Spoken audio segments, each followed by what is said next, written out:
Well, 19-year-old Israeli Maayan Sherman is one of more than 100 people who were taken hostage by Hamas. Right before he was taken, Ron told his family, "I love you all. Goodbye. The terrorists are getting into the shelter.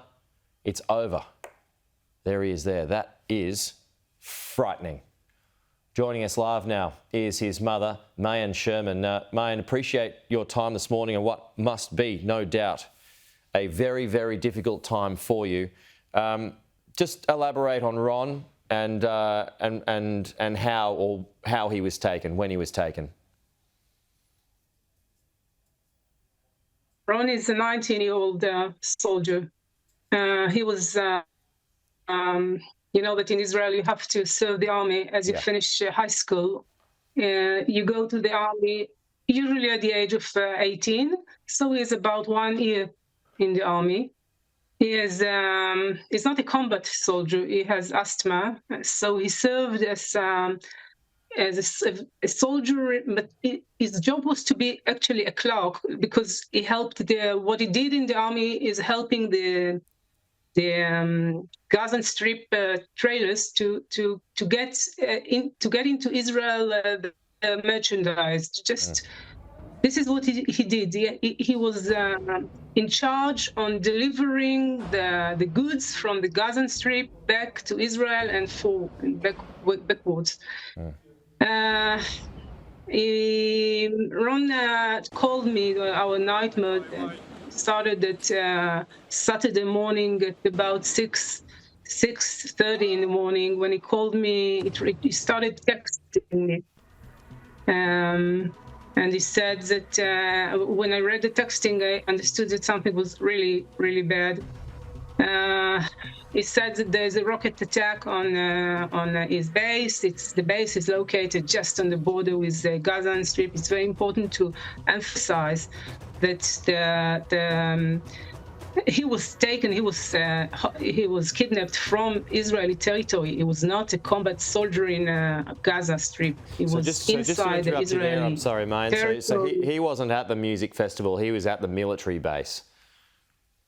No, he is a soldier. Yeah. And he was sleeping during the time it happened, because he was between his shift. Yeah. Shifts. And first of all, we thought when we finished the texting between us. At first, I didn't believe him, because he said that, "Mom, I'm in the migunit." Migunit is a shelter. It's not exactly a shelter. It's a kind of concrete wall that should protect you against missiles. So we went from his room with his trousers, with his shorts and the t-shirts and flip-flops to this shelter. Okay. Yeah. And he just waited. Can I just ask he you? waited until the missile attack.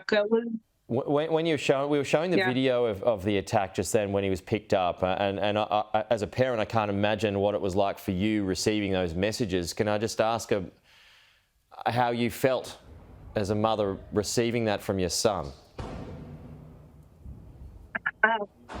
It's strange, but I didn't believe him.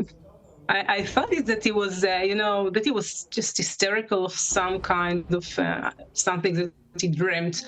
I really didn't believe when he told me, "Mom, there are terrorists. There are terrorists inside. We are hearing Arab language outside the shelter." I told him, "Ron, it's impossible. You are in Israel. You know that the army protects you. You are not alone. It's impossible what you are saying." And I watched TV and I saw that nothing was said about a terrorist attack. So I really thought that he was, exaggerating or dreaming something. Didn't believe it. But afterwards, he said it started to sound really serious, and then I understood when his last words for me, and it's written, it was all texting. He just said, "I love you, Mom." They're coming in with lots of hearts, and he just said, "That's it, I'm done."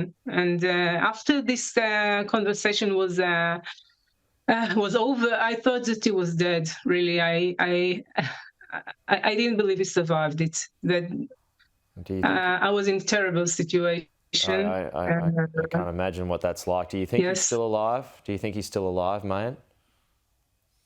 I know. No, In- right now I don't know. But a few hours later, I think at about 2 o'clock on our, on Saturday, we received a video from the Hamas. Yeah, They send all kinds of victory uh, videos, and he was seen very much alive. And you can see, I yeah. think that you showed a part of this video We did, before. yeah, yeah. And So when he Hamas was says, not though, killed during the. there has been a few days since then, but Hamas said yesterday that, Yes, if Israel you can see doesn't... that he is. Yeah, sorry, we're just working with some delay here. Apologies if I keep interrupting you.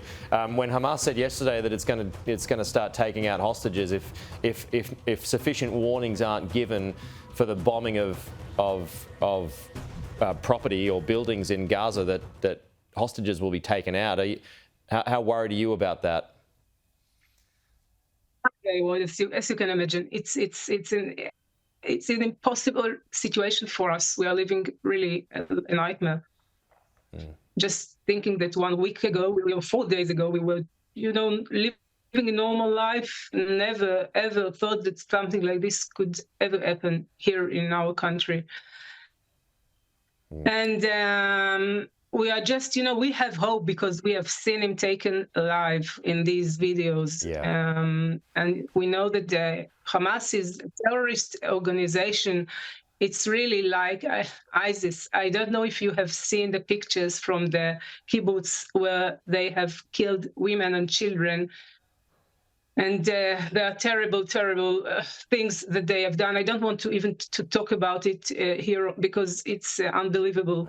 It's really, think about ISIS. What you have to know. I think that for us, the foreign media and the other countries, you don't understand what Hamas is. It's not a country. It's a terrorist organization. They conquered the Gaza Strip. There are many, many good people at Gaza. Not all of the Gazan people are terrorists. Most of them are normal citizens. They just want peace, just like us. But Hamas, they set the rules, and they just control this land, this place. Yeah. And we have to deal with. It's not like my son was kidnapped to another, army. It's not an army.